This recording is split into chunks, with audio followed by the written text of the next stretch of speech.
Great. So for a lot of people who didn't watch our last interview, could you introduce yourself again, just so that they know who we're talking to? Sure. So my name is Farzam Ehsani. I'm the co-founder and CEO of Valr.com, VALR.com, as you can see behind me. Grew up in Kenya. I'm originally from Iran. Was born in Los Angeles.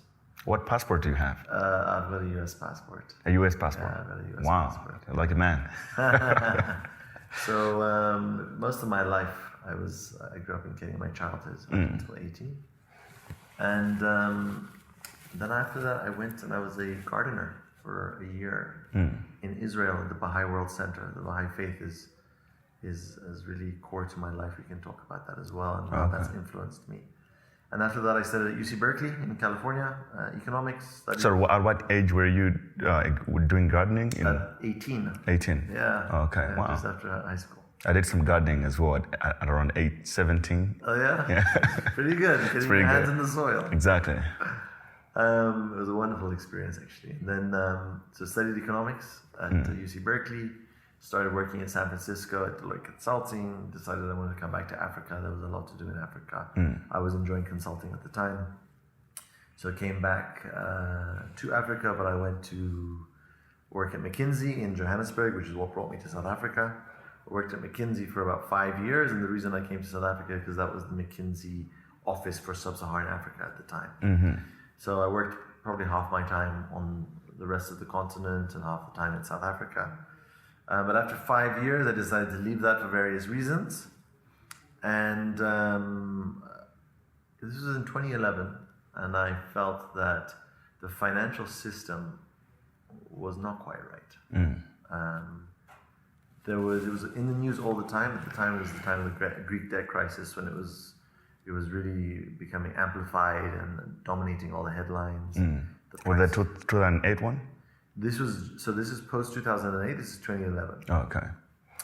And so the price of gold in 2011 went to a high of 1,918 at the time, and then dropped back down. And so there's a lot of stuff in the financial world, like the U.S. government got downgraded for the first time, so it wasn't AAA rated, which is kind of unheard of. Like the U.S. government was meant to be the standard of risk-free assets. And now the U.S. government's kind of bonds and paper, so to speak, was downgraded to AA. And so I thought there's something not quite right with our financial system. I don't really understand it well enough.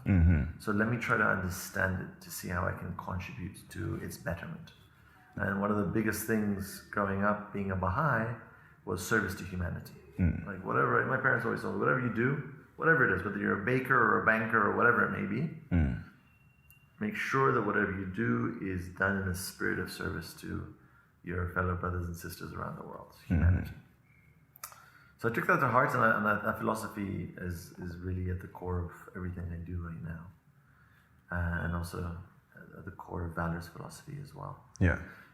Because I didn't understand what was going on, I studied economics, but more development economics. I thought, let me try to get into the belly of the beast. So I started working at Rand Bank, and I was fortunate enough to get onto a really fantastic program called the Class of program. And this is a program that likes of Michael Jordan actually were on, and Herman Bosman, who led Deutsche Bank for some time in South Africa, who's leading RMIH right now, and a few others. And effectively, it's a stringent interview process. The last interview is with the board of the company of RMB, but once you get accepted, then it's a wonderful opportunity because they open the doors to the bank and they say, welcome, pretty much do whatever you want. Right? It's a time to learn, a time to kind of see what the bank's all about with the hopes of contributing to the bank once you have a little bit of a bird's eye view of what's going on in the bank overall. That is a very good point, because you might think that just because you studied economics, then assumably people think that you know pretty much everything.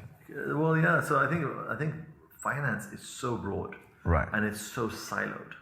So generally, even in the bank, people know very, very well. They know a lot and in detail about their particular area. So it's very specific. Very specific, but they have very little knowledge about what's going on just on the other side of what they're working on, or let's say they're lending out money. They have very little knowledge of how to raise money, or things like that. So I was able to spend time at the bank and spend time in global markets, learning about derivatives and different types of trading and on bonds and forex and options and things like that.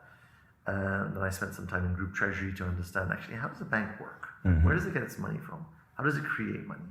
How does it decide what its funding model is? How does it decide what its capital should be beyond just the regulatory requirements? Then spent time in investment banking, spent time in private equity. So about 4 years I did kind of a lot of different things. But then in about 2014, 2015, I started becoming very interested in crypto. I had heard about Bitcoin in 2012. And then in 2013, when the price started going very high, I thought, what's going on over here? And then it crashed, and I felt vindicated, and I thought I knew that stuff was a scam. I obviously didn't understand what it was. Yeah. And then I had a very good friend of mine who started a startup in the Bitcoin space in San Francisco. And I started talking to him, and he told me how he was developing an API, an app with an API into the Bitcoin blockchain. And I felt, gosh, Adam, why are you doing this? This is beneath you. Yeah. Right? Oh yeah, that's a very interesting view as well. Yeah, I said, why are you spending your time on this stuff? Like, You work in the bank. Well, I was at the bank still, and he was obviously doing his startup. He was a good friend of mine, and he also was a Bahai. So he had the same philosophy of kind of serving humanity. So anyway, he said, Farzam, I don't think you understand. So let me share a few things with you. So he told me a little bit about what his startup was doing, about the Bitcoin blockchain, about what kind of his company was doing to help people integrate into the Bitcoin blockchain, and startups that were looking to get access without running their own nodes on the Bitcoin blockchain. So I started really looking into it. And my wife wasn't the happiest in South Africa at the time. Okay. So we were looking at other options. And she has actually pushed me to look more into this. Okay. And so I owe her a lot of credit. So what do you mean? Was she thinking she knew about crypto as well, or it was just? I didn't know about crypto, but I remember I was on a telephone call, a Skype call with my friend, and she said, "What is this blockchain stuff?" And I said, "Well, it's a new way of kind of having a distributed ledger, and it seems to, with the cryptocurrency space, you can cross borders with payments much more efficiently and quicker, and it requires less trust in institutions that have been betraying the trust of the public." And she said to me, when I started talking to her about all the positives about crypto, she says, "Isn't this what you've been looking for?" She said, "You came into finance to make a difference. It sounds like this is a technology that could well make a huge difference to humanity. Isn't this what you're looking for?" And I thought, actually, she's right. And so I spent a lot more time reading up. One of the first books I read was Mastering Bitcoin by Andreas Antonopoulos. And then just started going deeper and deeper and learning more about it. And I started to talk to people within the bank about blockchain and cryptocurrency and asking them what we're doing at RMB and FNB in the first rank group. And then invariably the question that came back was, what's blockchain? Because that wasn't a term that people knew at that time. And then they said, Bitcoin, no, that's drug money. We don't touch that stuff. Yeah. Right? So after several conversations, I was asked to see if I was interested in helping set up the fintech division, if you want to think about it. For RMB. For RMB. It's called the Foundry. So with two colleagues, we started it up at the beginning of 2016. And since then, I said that I wanted to lead the blockchain and cryptocurrency work. And so we started then. We did some really interesting work. We had our tuck shop at work on the Ethereum blockchain. So you could buy and sell chocolates and sweets and things like that. And these were tokenized assets on the Ethereum blockchain. That was within the bank. That was within the bank. Yeah. And so we were just kind of playing around, figuring it out. And then we helped set up the South African Financial Blockchain Consortium. So I was the inaugural chairperson there, where we brought 55 financial institutions together. We started with 3 banks. And then it started expanding into other institutions in the financial space. And then ultimately grew into about 55 financial institutions. It still exists today, although I relinquished my position when I left the bank. And it's really a forum right now for learning, to see what the technology can do for the banking space. It's unfortunate though, because I think many people in the banks in this space have their hands tied at the moment. And understandably so, because it's a new space. The banks have big businesses in South Africa specifically.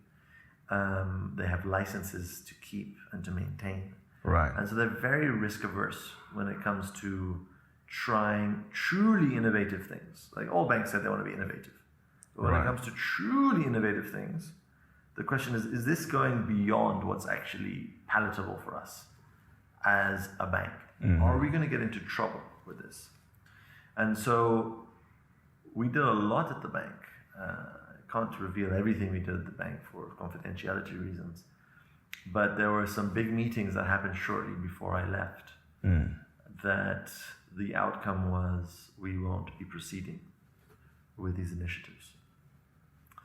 And so I thanked the bank and left on good terms. But I thought that if there's no appetite within the bank to do some of this stuff, then let me go and try myself outside. Right. So a few of my team members came with me and we co-founded Valr. And we built it. Yeah. Wow, impressive, man. It's coming from a different place. Yeah. Because most of the crypto exchanges or crypto companies, they come from, a very Bitcoin background. Correct. Yeah, we came, when I was at the bank, there were many, many blockchain leads around the world. When I say many, many, actually, that's not true. There were a few because there weren't that many, but several blockchain leads that were in positions of blockchain leads around the world were leaving to start up their own things. I was really hopeful that we could do something from within the bank. I think there's a dichotomy in the crypto space that's kind of like us against the banks. Right. And the banks are the bad guys. I think that's a false dichotomy. Okay. I don't think that's a healthy way of viewing the world. I think it's true that some of the banks are doing things that are not good and are guilty of the stuff that they're not meant to be engaging in, like money laundering, etc. And I've seen billions of dollars of fines dished out to banks around the world. But to paint such a broad picture of banking when there's so many people in banking, so many different types of banks, and to paint them with the same brush that they're evil, I think does a disservice to reality. So. Isn't that the same view of the banksters saying that, hey, crypto is money for money laundering? Well, that's the thing, right? So is crypto used for some illicit activities? Of course it is. But so is the banking system, so is cash, so is everything. Actually, the majority of money laundering is through banks. Absolutely, right? And that's factual, right? It's the regulators and the banks themselves, etc., that are paying these fines, etc. So crypto definitely can be used for illicit activity, but this potential is tremendous. So that dichotomy is false, right? And I think it's not helpful and it's not productive to start talking about a certain group of people that is such a huge generalization and what they're all about, right? You can talk about the banking industry for potentially, yeah, and I agree. And I think, for instance, in the banking industry, that it's too expensive in South Africa, for example. Right? But to talk about people in banks and bankers, that's not helpful. Right. So we rather like to look at things to say, what are we doing to improve things? Right? How can we help serve humanity? How can we help serve our customers? And we will work with whoever is willing to serve, whatever you call yourself. Right? So our crusade is against injustice. Our crusade is not against a group of people that happen to call themselves something that starts with a B, that some of them are good, some of them maybe are not so good, but the same thing can be said about people in crypto. Some of them are good, some of the people are not so good. So yeah. That's going to be an interesting road, hey, because you still have forces and sides in this thing where I think there is mental models in terms of people from this side look at this world in this way and the other way as well. Yeah. Yeah, absolutely. I think there's a lot of education to be done. Maybe on both sides, more like an education and re-education kind of thing, where maybe people should just educate themselves about what's going on right now. Yeah, well, I think that's the point. When you say re-education, I think we need to. It's actually I think it's also uneducation, to uneducate, because I think people think they understand what our current financial system is all about. They think they understand today's money, and actually most people don't. You know, many people think that the money that we have is backed by gold that sits in the central bank. Yeah. Actually, it's unbelievable how many people think that, right? And that's not the case at all. And so we need to, I think, uneducate. That's not quite the right word, but re-educate, as you said, not just about crypto, but about the current financial system. And That's a very good point. I was about to say, why do you think the entire education system worldwide does not have really financial education at all? So from the primary school level or high school level, why isn't there some sort of financial education, as just so that every citizen should understand what actually the money they're using for is? Yeah. So obviously, like when you study economics and stuff, you start to understand a little bit like macroeconomics and microeconomics and understanding how banking works and how banks create money. And like very few people understand that the commercial banks are the ones that create money. Right. And they expand the supply of money in the economy. Central banks create physical cash, and they exchange that for digital when they're issuing it. They also can do quantitative easing, which is to buy assets in the open market, whether it's securities or bonds or whatever it may be. But very few people understand that, and actually very few people in banking and in finance understand that, right? And I was shocked in my history to see that some very senior people at central banks that I've engaged with didn't understand some of the basics about how money is created in the economy. That was very worrying to me when you saw such senior people that didn't understand some of the basics about the economics of our banking and financial system. So when you ask why isn't it, I think we've got a big problem with education overall. It's not just about financial education, it's all types of education. I think the problems that we have across the world with racism and nationalism and all this kind of stuff and health issues, it's just from a lack of education. Right, that is a very good point. Financial education is one of those things, but it's a very good point you bring up, because money is something that people know intimately well. Exactly. Everybody knows how much money they have. Yeah. Right? I mean, everybody's at work right now. Everybody's Your whole life is around that. They're trying to get it to live a life, and they're dealing with it every single day. Yeah. But very few people sit back and ask themselves, what is this thing? Why does this piece of paper have value? Like, and it's actually interesting, running Valr, where we are custodians of our customers' financial value. You see it every day that, money is, for the most part, ones and zeros on servers that the human eye doesn't see, except for when it's flashed up on your screen, on a monitor on your phone. And there's a lot of comfort we derive from seeing, 100 or 1,000 or 1,000,000 or whatever it may be. Yeah. But we don't realize that there's so much trust in that system. Trust of the financial institutions that we're using. Trust in the fact that the monetary means of exchange, like the rand, will continue to exist, that the dollar will continue to exist, etc. But we know from history, these things change. But because we've been brought up, and we're kind of used to it, it's been a couple of decades, the human mind doesn't think beyond that. Right. And we get used to the fact that, the rand is here, it was here yesterday, it was here last week, last year, last decade.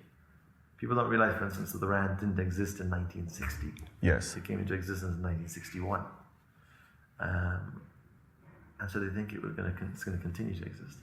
Complete fallacy. So the question is, that for sure money is going to change. For sure, in the future, the rand will not exist. For sure. Yeah. The dollar will not exist. For sure. I can't tell you what timelines are. Right. But like the dollar being in existence in 1,000 years, unthinkable, right?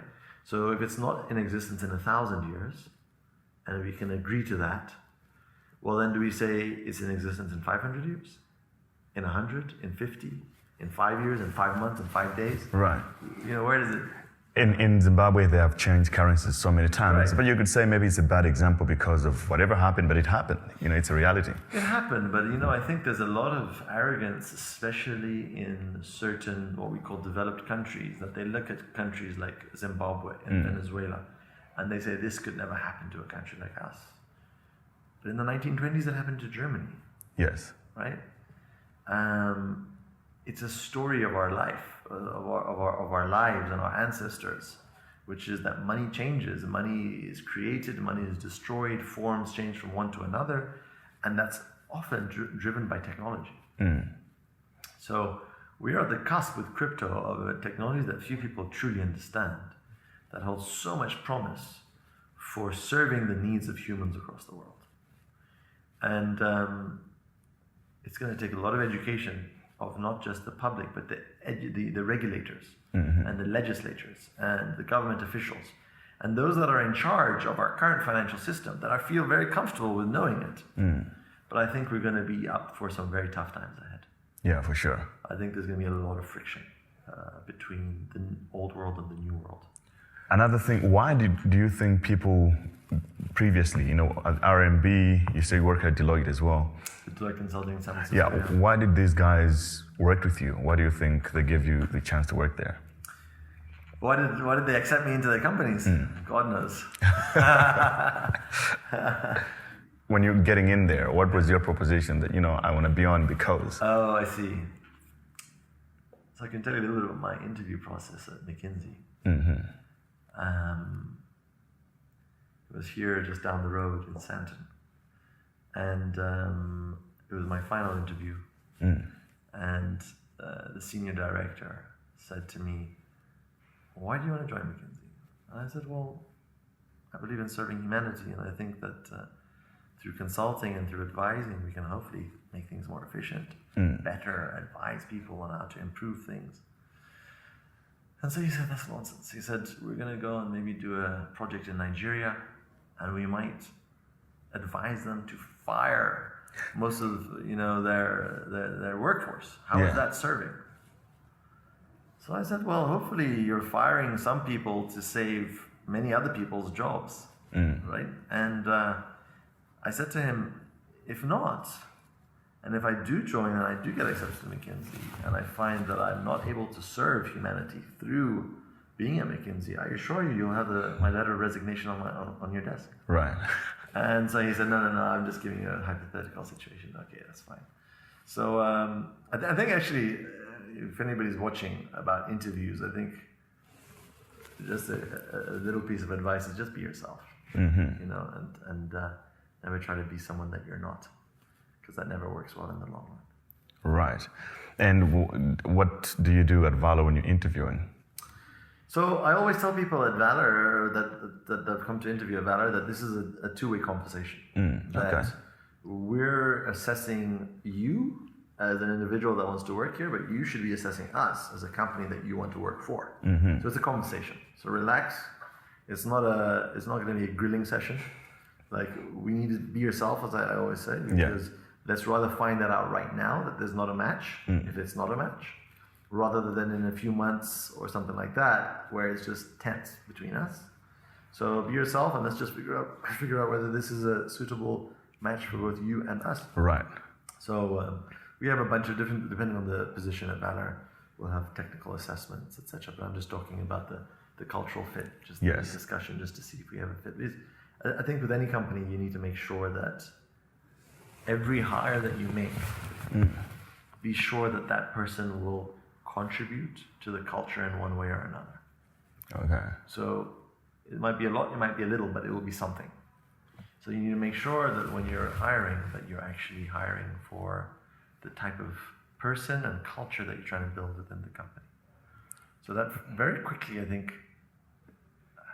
morphs into the people, obviously, that you've hired, and very little about what the CEO says. Right. It's about the people in the company themselves.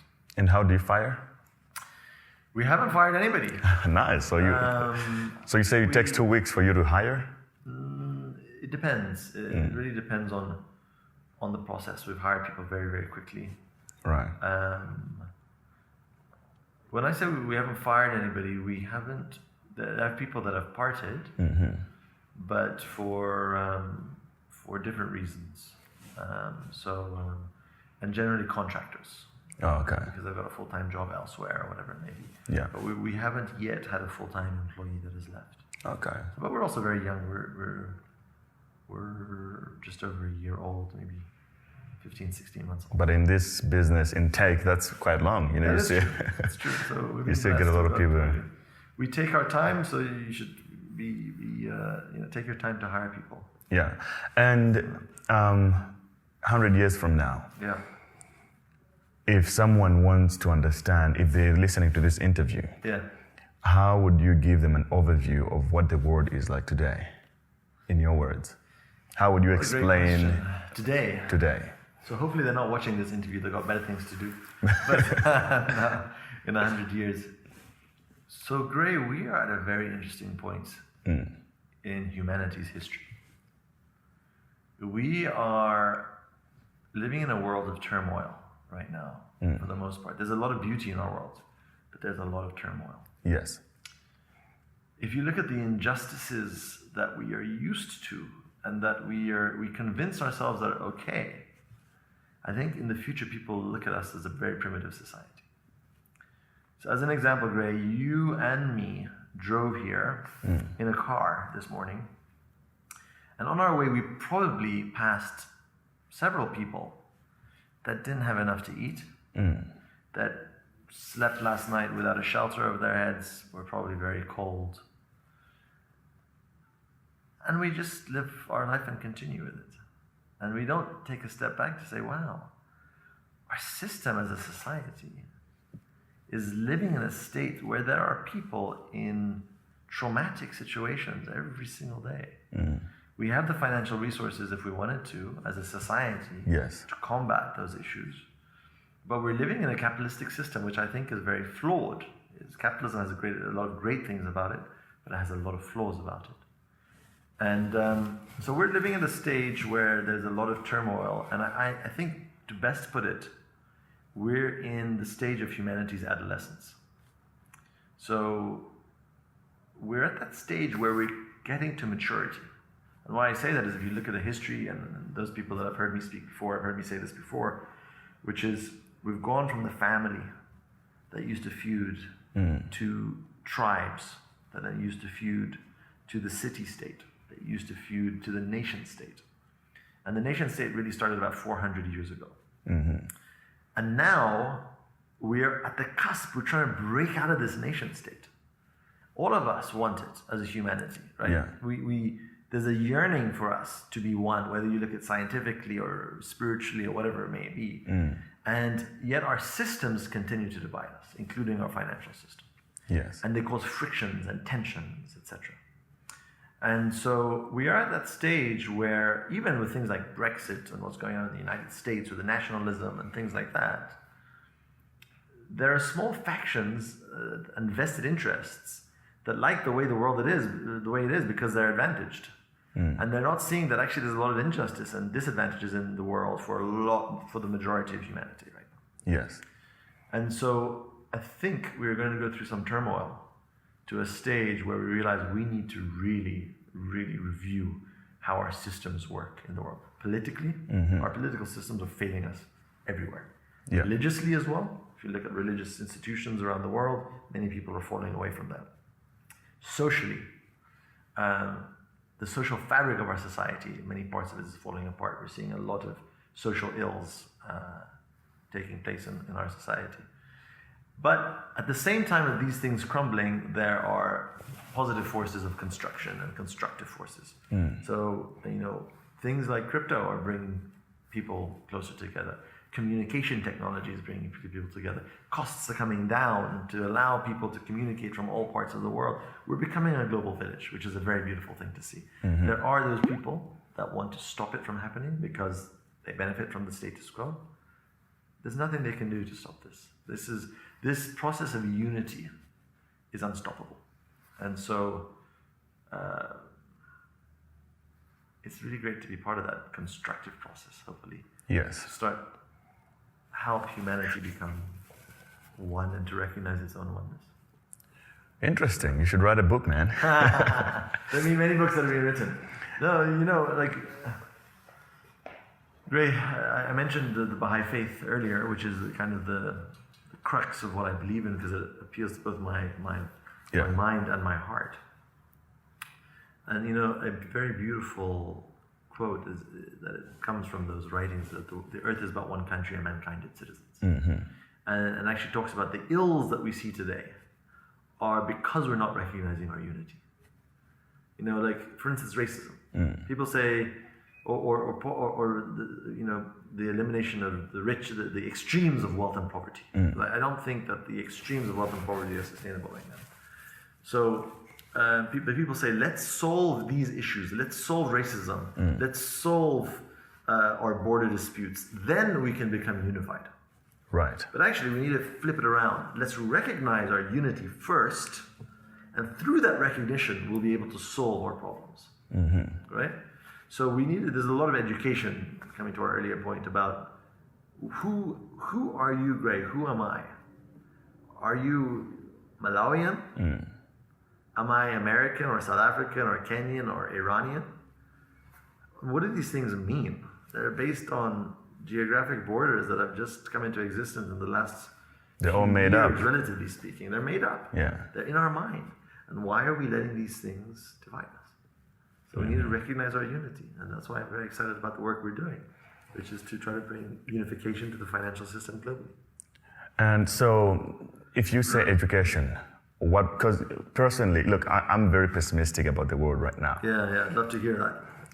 I feel like we are at a stagnation point technologically. Yeah. And this is partly because politics has taken a lead too much in almost everything. Yeah. So there's too much regulation. Like you said, there's a lot of people who is trying to control where the world goes and how things should be instead of letting it be. And that has caused, I was asking my friend last night actually, that what have you seen that's very impressive in the last 5 years? Apart from Uber, I would say. Nothing else. It feels like even Silicon Valley is dying.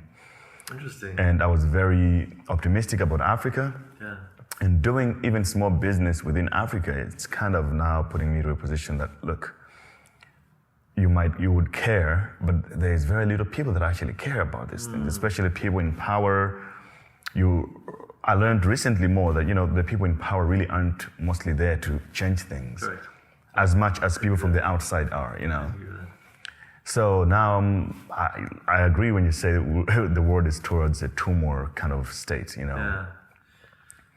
But then the education aspect, which is big, is also that, okay, how would that education look like without making it a kind of a political participation?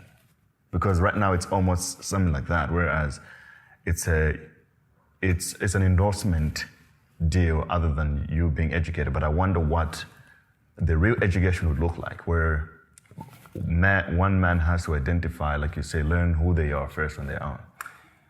It's a really beautiful and actually appropriate kind of view that you've, not beautiful is the wrong word, but accurate view that you've shared, which is there's a lot of confusion in the world as well, and a lot of pessimism, as you said. And change is not going to come from our political leaders. Yeah. Our political system is broken. Our financial system is broken. Right? We just need to read a little bit of our history. Like the people that governed society in the past were not politicians. There were the clergy, there were the religious people in the recent past. When I say recent past, in the past few hundred years. And in many respects, those bodies became corrupted. And they stopped serving the people. And you can see that humanity, in large part, from a governance perspective, has moved away from religion as a governing institution of how the affairs of the world are run. Yes. It's still very influential, don't get me wrong, and most people are still religious and have spiritual beliefs. And I'm one of those people, so I'm not bashing religion or spirituality at all. But what I'm saying is when those people that were in power started to betray the trust and their vested interests started to take things for themselves rather than to serve the people, over time, power left their grip. Mm-hmm. And what we're seeing right now is politicians in the last few years in the political realm has really been taking a lot more dominance in our governance structures globally. But we're seeing more and more around the world, wherever you look, that those institutions of governance are becoming more and more corrupted. Yeah. They don't serve humanity. If you look at the politicians today, pretty much any country you look at, ask yourself, do you really think that they're there to serve people? No. Or are they there to achieve their own ends of their own goals of becoming the most politically powerful person or whatever it may be? Okay, and of course I'm sure there are some people that are wanting to do that. And like I said, I don't want to paint everybody with the same brush. Yeah. But overall, as a political system, it's failing humanity. Right? So we will be moving away from this system, for sure. Mm-hmm. But it's not going to be an easy process. There will be turmoil. We've already started seeing some of that turmoil in North Africa with this Arab Spring and things like that. We're seeing social, political turmoil around the world. But that's why I'm saying it's a time of adolescence, Gray, from my view. Mm. And, you know, some of these things are cliches, but the darkest time is just before the dawn, right? Right. And also when you think about the birth of a new baby, the pain and turmoil that has to be gone through to give birth to something new, is there. And so we're seeing a lot of that turmoil. So my view is that we are going to be figuring out a new way of governance. I don't think it's going to be a smooth transition globally. Mm. And we're seeing the rumblings of that right now. But ultimately, I think humanity may have to go through some very tough times, and that this turmoil that we're seeing may actually have to get worse before it gets better. Yes. Because we're still just plodding along. I mean, even if you look at the financial system, 2008 came and went. Yeah. Nobody really changed anything. For sure. Regulations became a little bit more strict, but guess what? People started innovating a little bit more around them. We're still have issues. Our banking system, I think, is still there's still to be a lot to be wished for. Yeah. So have hope. It's still going to get worse, I think, to your point. But I have a lot of faith in humanity that we will get through it despite some of the difficulties that we're going to see in the years ahead. Right. So from on the economic side of things, I'm very interested in economics for a very long time. I read about it, but for you who has dedicated a lot of years into it, what would a society of real money, not debt-based kind of fiat currency, look like? Gosh, that's a question for a whole other episode. But I mean, in short, let me share this. I think that we have a lot to learn as a society. That's the traditional financial system and the crypto financial system. Mm.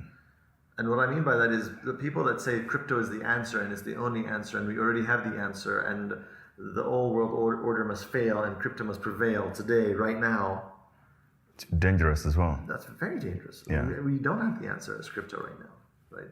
I can tell you right now that the crypto sphere is not ready to provide a financial system for the whole world. Surely. I totally agree with that. Technically, it's not possible right now, right? And I like to give the example of Venezuelans, and if the entire Bitcoin network was shut down and not used by the rest of the world, but only Venezuelans, which is just one country in the world, that given the population of the Venezuelans, that each adult there could only submit one financial transaction on the Bitcoin blockchain once every 2 months. Wow. Now, when you think about that, that's not possible. Like, you can't do one financial transaction every 2 months. That's not enough capacity. Now, there is a lot that's being done to improve that. A lot of people are proponents of the Lightning Network and other things and other cryptocurrencies and other blockchains. Yes. But my point is today, right now, as people in the crypto space, we need to have the humility to know that we don't have the full answers. And also people that talk about sound money, about Bitcoin just being finite supply. Well, gold was also in finite supply, and it was not a perfect system either. right? There are a lot of benefits to having a gold standard for sure. I see. I think it has a lot of bad because if it's a resource like that, anybody who naturally has it is at risk already. That there's an aspect of it also. Say more. What do you mean by that? So if gold becomes the standard currency, countries that actually have gold are at risk of war and all these kind of things. Because of the inequalities, you're saying? Yeah, because now you already wealthy by just the mergers, although you have too much gold. You know, so for anybody to extract it, then you start to see. I mean, we have seen it becomes a kind of natural resources. Okay, I hear what you're saying. What I will say, Gray, in answer to this and your previous question is, many people think that it's just a financial system that will solve our financial problems. That's not true. We live in a cohesive world, right, where our monetary standard is not going to all of a sudden change our social issues. Yes. Right? And a lot of people say, oh, we need crypto to have financial inclusion. Crypto by itself is not going to include people any more than the traditional financial system does. Right? Like, people that are very poor don't have enough money to buy crypto. For sure. So how is it going to include them if they don't have enough money? And actually, there's something called the Gini coefficient, which is the inequality of wealth in a particular nation or in an economy, etc. The Gini coefficient in crypto is ridiculously high. Right? So the inequality in crypto is much more than the inequality in the traditional world. Right? For sure. So I think we need to, again, have the humility to say, I personally think crypto has a lot to offer. But what that future monetary state looks like, nobody knows. We don't know. We can take it incrementally and we can try to build it slowly. And we have guiding principles of what it should look like. I believe that it should be a financial system that doesn't take into consideration national borders. When I send an email, I don't worry what country you're in, I just send that email. When I send value, I shouldn't worry about cross-border payments. I should just pay you. It should be simple. It should be seamless. It's not there yet. So we need a system that promotes that. Right? Crypto is the closest thing that I know of that comes to that. Right now. While also safeguarding some of the interests of people able to having the financial sovereignty to actually hold their own money without having to trust a third party that they don't necessarily trust. So there are a lot of elements that I think would apply, but we could even start going into taxation and issues with the taxation at the national level rather than the national level, and the difficulties and the challenges that come up with the nation-state system as far as the allocation of resources globally. And there's a lot to talk about in here, but the main point is we need to stay humble and maintain the focus of serving humanity, and then hopefully we'll get there. It's interesting. It's like almost we build something and we're trying to break it again. Because, from what you say, from the national control system is also like, okay, we had these borders to make things easier for us. But now if we have to introduce kind of a global perspective of the world or value, then what do we do with this now? Taxation comes in. But then what would the sound money economy look like, where you just can't print money? When you look at the issuance algorithms of money, we have gone from natural issuance algorithms, i.e. gold and animal skins and shells and salt. And all of these things have been issued by nature, so to speak. And then humans have kind of mined it or whatever it may be, gathered it or whatever it may be that accumulated it. But typically these were naturally occurring substances that formed our money supply.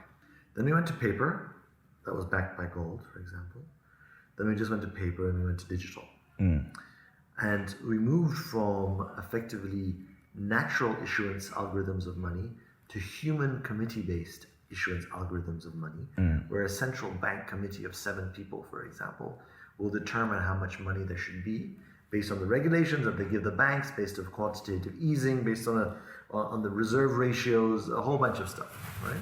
But basically this is manipulated. I'm not saying that in a negative way, but it is manipulated by individuals that are trying, I think in many cases, are trying to do their best with the economy, but they don't have all the tools at their disposal.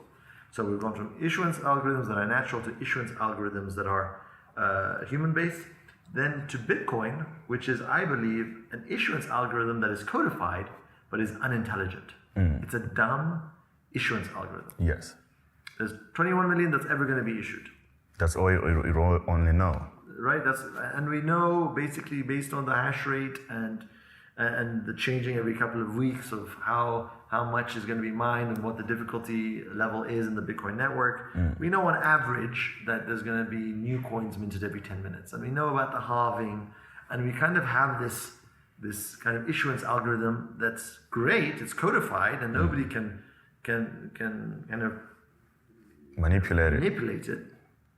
But it's unintelligent. Yeah, of course. Right? So I think that the next stage is going to be intelligence-based, codified issuance algorithms that take inputs from the real world, Right. social principles, etc. As an example, That would be interesting. yeah, as an But example, complex. like you could think about, a lot of people are talking about UBI, universal Basic income. basic income, etc. And one could say, okay, every human being that's born will get allocated some money.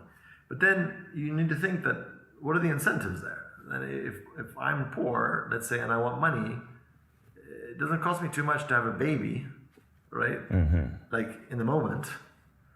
And I can have a baby, get the money, I might not take care of my baby. Yeah, And that's probably making things worse for society. of course. Right?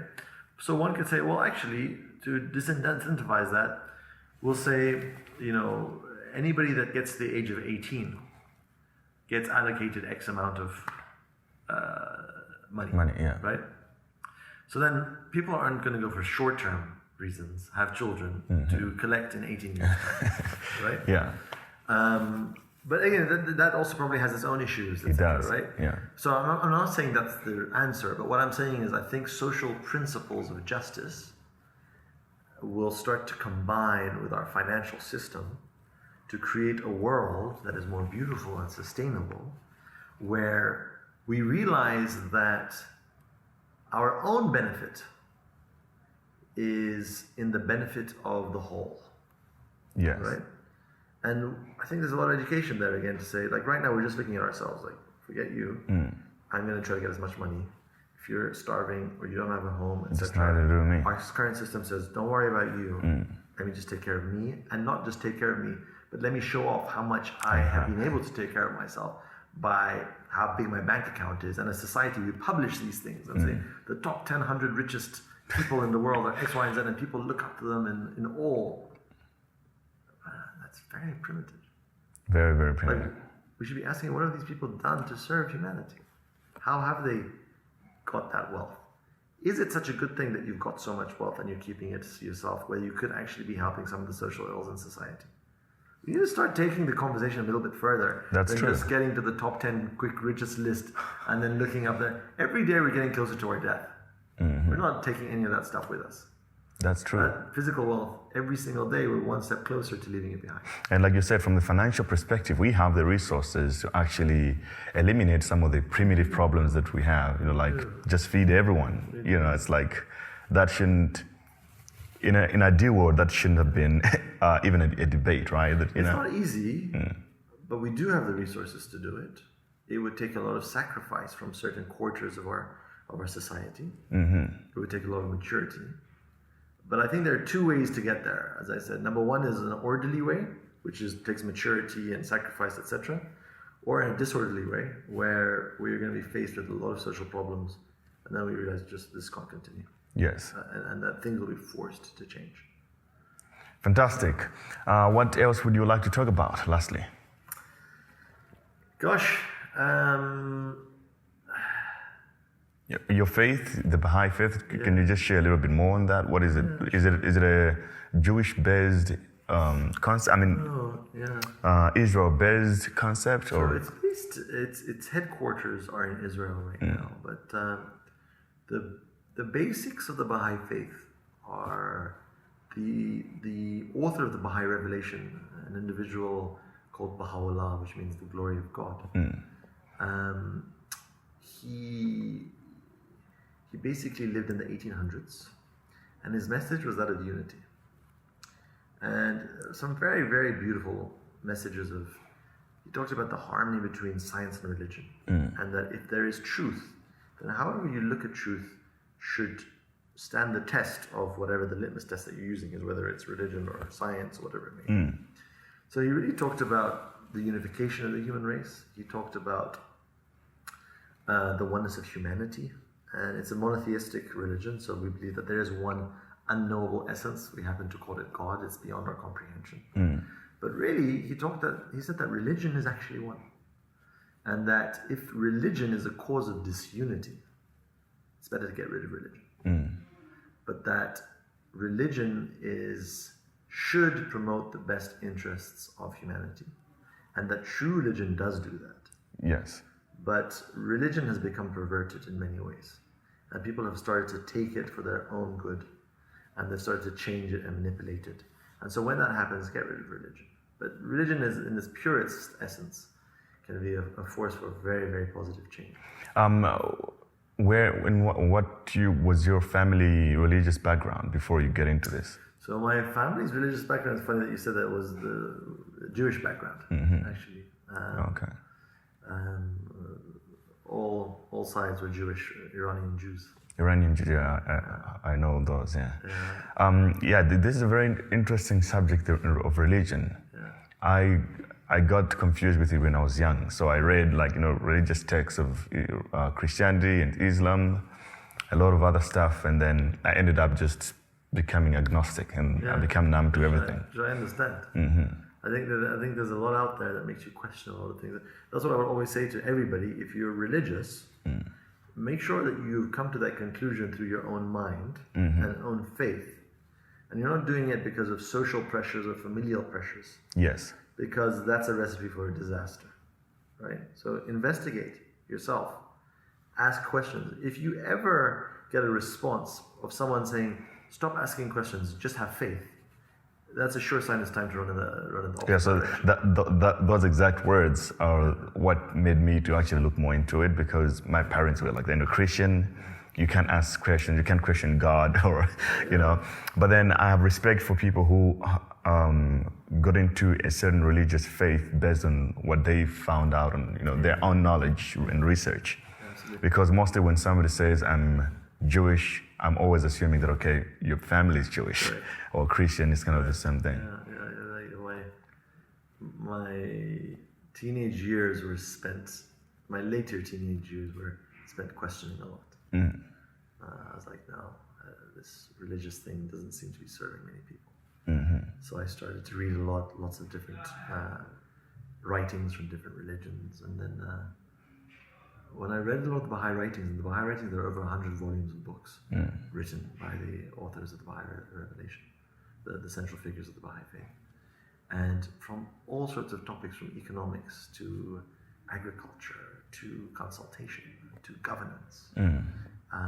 It is the richest set of writings I've ever encountered in my life. Okay, wow. So it's leave aside the mystical stuff that a lot of people say, oh, the spirit, but the social solutions it has to humanity's ills, I have not seen anything that comes anywhere close to it.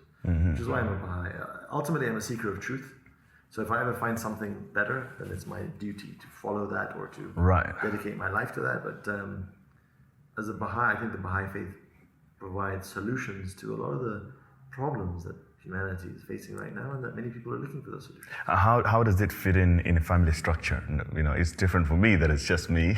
But now when you get married and you have kids, how do you make sure that you don't directly impose your views on them? And then one of the central principles of the Baha'i faith is the individual and independent investigation of truth. Okay. So it says explicitly, if you become a Baha'i because your parents are Baha'is, it's not acceptable. Oh, wow. Yeah, you need to look into it yourself. It's a very logical... Yeah, if it makes sense for you, embrace it. If it doesn't, reject it. Right? And I think we need to do that in all facets of life, including crypto and religion and politics and any other type of kind of facet of life. So do you vote? I do vote. Are you talking about within the political... faith No, the outside. political system? So I do vote. Not always. but I can vote as a Bahai. And what I meant to say is now, like, how do you make your voting decision? So it's interesting that you bring this up. So in the political system, I just talk about. I just vote according to my heart's desire. I actually don't talk about it with other people. I think the way we approach voting in politics is the wrong way. In the Baha'i faith, there actually is an election process as well. There's no clergy in the Baha'i faith, so there's no priests or clergy or anything like that. But yet there is an administrative order in the Baha'i faith. And there's elections in the Baha'i faith. But the elections are so different to the way that it's done here. So in the Baha'i faith, there's no electioneering or campaigning. If anybody asks to be voted for, sure well, don't vote for that person. So you see, that's exactly why I don't vote. Yeah. Of like, why do you have to campaign? Yeah, exactly. Campaigning, I think, is a flawed system. It is very flawed. Because actually, all we're doing is getting the megalomaniacs and the egotistical guys into the political realm, saying, I am the best. Yeah. Vote for me. There's very humility in our political. And you have a lot of incentive to lie, because what are you going to do? You don't have to prove anything. You voted based on a narrative. Happens, unfortunately. So in the Baha'i election process, you can vote for whoever you want to vote for. You can talk about what the qualities you're looking for, but in the Baha'i system, you're not allowed to even talk about who you're going to vote for. Right. So when I vote, my wife doesn't even know who I'm voting for. I don't know who my wife is voting for. Because we each individually need to apply our minds and think, who's the best person to vote for? Or best people, because we vote for councils, for assemblies. And so when they're voted for, remember, there's no campaigning. No one asked to be elected. And so therefore, there's no lobbying or constituents either. Yes. Because these people never asked to be elected. And so they're actually in a position of service, or in a position of authority, so to speak, to serve, not for power. Yes. And that's where we've got it wrong in society. People in power today are there for the power, not for the service. Yeah, I always ask myself, like, how did we get to the point where, the system is the way it is now, that, we give too much power to certain people to the point that we can't even take it away. It's very fraud. It's very corruptible. Yeah. Our system is lamentably defective right now. And to the point that one thing that bothers me a lot is that you have the prison system in every system that we develop now. And the people that commit the most crime the law does not apply to them. White collar workers, etc., and people that can get. Yeah, it's like when you meet the highest crime, you don't actually get any penalty. It's weird. We're living in a world that's not just, right? And I think that's part of the problem. So I don't think we'll be able to make progress with having sustainable peace in our society. Yes. Until we start putting in systems that require and promote more justice in our society. Yes. So hopefully we'll get there. I don't know if we'll get there in my lifetime. I don't think. Yeah, more likely not. But hopefully my children or their children, whatever it is. But the point is, we need to start. If we do care about our progeny and our children, etc., it's the right thing to do, to try to just create a more just society. That's what I'm hoping that my life will be, which is just to help contribute a little bit to the advancement of human civilization. So when you're gone, what did you want to be remembered for? Serving my brothers and sisters. That's all. Okay. Service. Yeah. Fantastic. I think that's a very good point to end it. For those who haven't signed up on Valr, the signs are, you can already see the links are in the descriptions as well. And then what are the benefits if they use my link to sign up? So they get immediately a 10% discount. On fees. On fees. You get some benefits as well. Right. But they can do even better than the 10%, is that if they refer people themselves, then they get a 15% discount on their fees. Yeah. And if they refer 2 or more people, they get a 10% commission on those that they refer. So it's a pretty. We didn't talk much about Valr, but Gray, we've already given out over 300,000 Rand in our first 6 weeks of trading. Right. It's not a promotion. This is part of our business model. Yes. So if you're not on Valr, get on Valr, start earning, tell people about it. And so as you can see, it's the largest selection of cryptocurrencies in the country at the lowest fees of actually any platform in South Africa. And cumulatively, we have the lowest fees of any spot exchange in the world. Okay. Because we pay people 0.1% as a maker. Right. We charge them 0.2% as a taker. So if you put those, we net 0.1%. And I believe that's the lowest fees in the world. So join us. Fantastic. Actually, one thing before I forget was, so you're doing this business in faith that you believe, in a belief that you think Bitcoin and cryptocurrencies will continue to exist. How did you reach to that conclusion? So we're crypto agnostic. So I personally think that Bitcoin has a bright future. But the reason why we have so many cryptocurrencies is because we think the market will decide. Right. Ultimately, those cryptocurrencies will become will prevail. But why we believe in crypto is because it's the best technology that I've been able to find that allows the financial system to progress from where we are and reduces the friction in humanity's financial relationships. Yes. Right? So the fact that it's digital, the fact that it has so many different permutations where you can hold your own crypto, you can have a custodian for that crypto, whatever it may be, the fact that it goes across borders like they don't exist, the fact that it recognizes the oneness of humanity, we don't have a financial system that has that right now. So until I find something better, we're focusing on this.